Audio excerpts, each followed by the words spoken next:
Je m'excuse pour ceux qui le verront en replay, qui étaient avec nous et qui du coup n'ont pas réussi à nous retrouver. Petit souci, donc pour info, j'ai mon fond de tarte qui est ici, fond de tarte avec ma pâte sablée. J'ai la compotée de rhubarbe qui est là. Donc je vais venir rajouter en fait une couche de compotée de rhubarbe. Hop, comme ceci.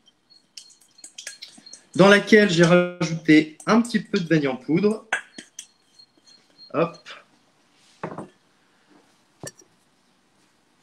Je viens répartir ceci équitablement. Voilà.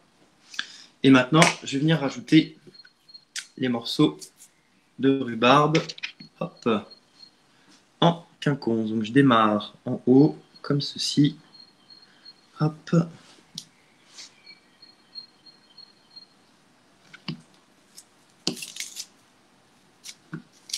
Est-ce que vous nous retrouvez? Ouf. Ouais, désolé Marceline, Delphine, Sophie.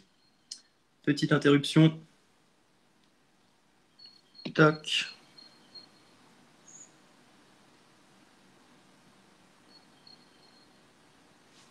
Bon, dans tous les cas, je posterai la photo de la réalisation tout à l'heure. Hop.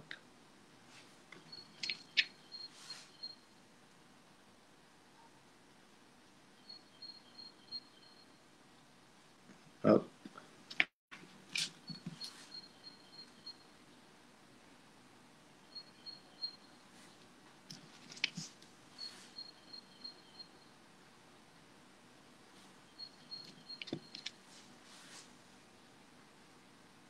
Toc. Donc, on essaye de faire en sorte que les morceaux s'imbriquent les uns dans les autres le plus possible. Après, on peut jouer sur la taille quand on arrive comme ici en bas. Hop, là j'ai fait une première ligne. Toc. Je viens colmater ici. Est-ce que tout le monde est là? On est 27.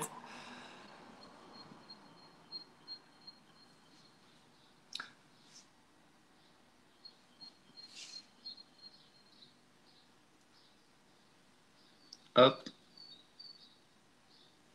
Allez, on enchaîne. Donc je vais venir mettre les petits morceaux. Hop.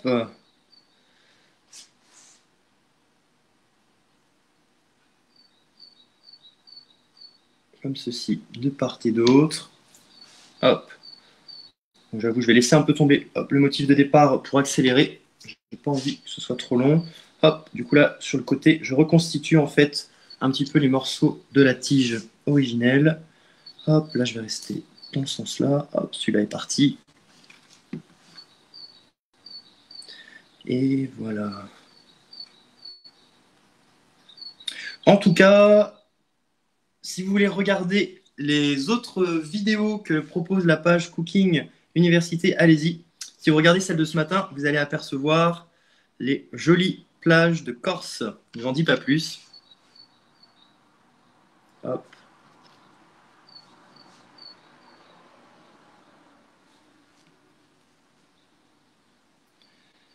Toc. Ensuite, ici, je vais venir mettre les gros morceaux. Hop.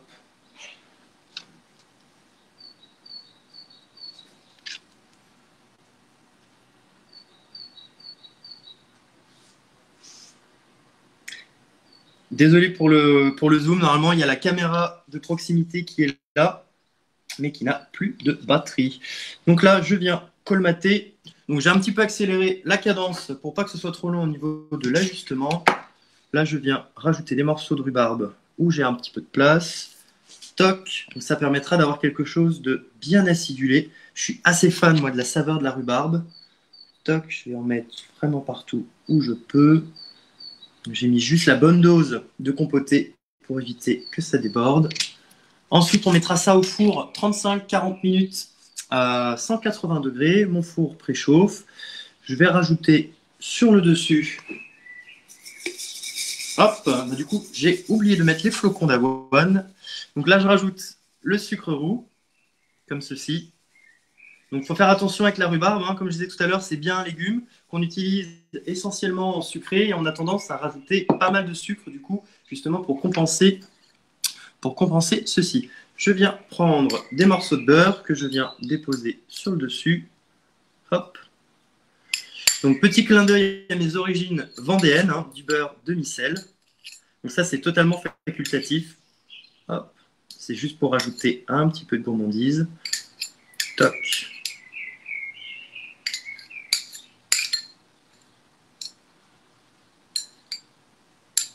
Hop.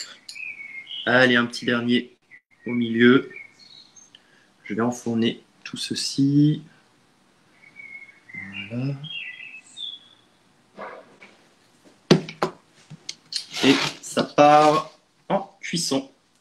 Alors, je viens faire un petit coucou. Après, je vais rester quelques secondes pour que vous puissiez la voir. Donc là, j'ai la pâte sablée, la compotée de rhubarbe à l'intérieur, et j'ai rajouté les morceaux de rhubarbe cru. En fait, ils vont cuire au four. Hop là. C'est parti. Hop. Ça va commencer à sentir bon tout ça. Le minuteur, je vais le mettre à 35 minutes pour jeter un petit coup d'œil. Voir comment ça se passe. On en est venu à bout de cette tarte à la rhubarbe. Alors, je peux regarder un peu vos commentaires. L'huile d'olive, c'est meilleur, dit papa. Alors, ça, c'est une question de point de vue. Avez-vous des questions ?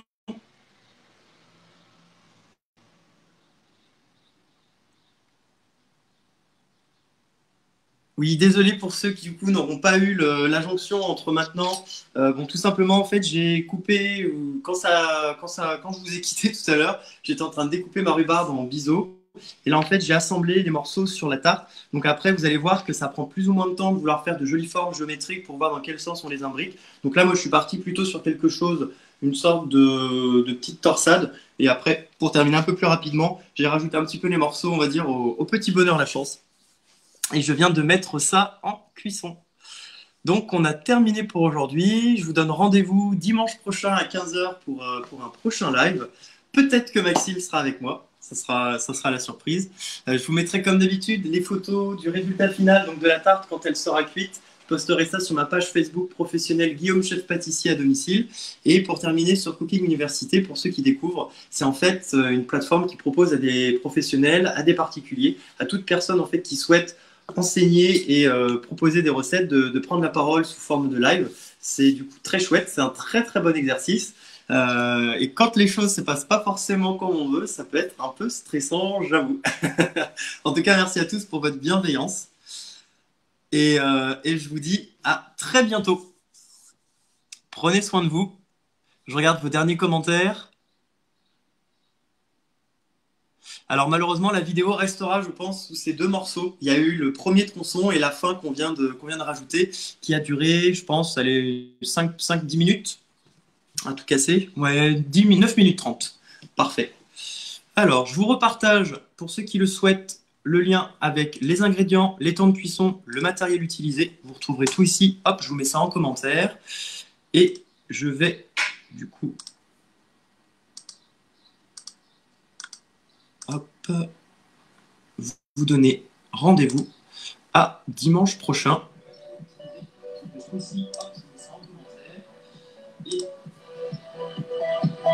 Allez, prenez soin de vous. Passez un bon dimanche après-midi. Soyez gourmands et faites du sport.